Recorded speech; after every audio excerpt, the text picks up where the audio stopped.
Hello friends, இன்னைக்கு டே 99 of my internship vlog. இன்னைக்கு எப்பயும் போல காலையில இருந்து வீட்டுக்கு கிளம்பியாச்சு. இன்னைக்கு நம்ம காலேஜோடைய 18th ஆனுவல் டே செலிப்ரேஷன். அதனால வந்து நம்ம காலேஜ்க்கு வந்து போயிருந்தோம்.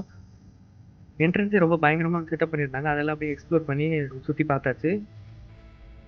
அப்புறம் வந்து நம்ம ஃபுட் கமிட்டிக்கு போய் எல்லாருக்கும் வந்து ஃபுட் எல்லாம் வந்து கொடுத்து முடிச்சாச்சு. அப்புறமேட்டு வந்து நம்ம சீஃப் கெஸ்ட் வந்தாங்க.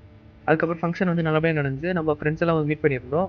அப்படியே வந்து சீஃப் கெஸ்ட் வந்து கிளம்பிட்டாங்க. சீஃப் கெஸ்ட் கிளம்புனதுக்கப்புறம் தான் வந்து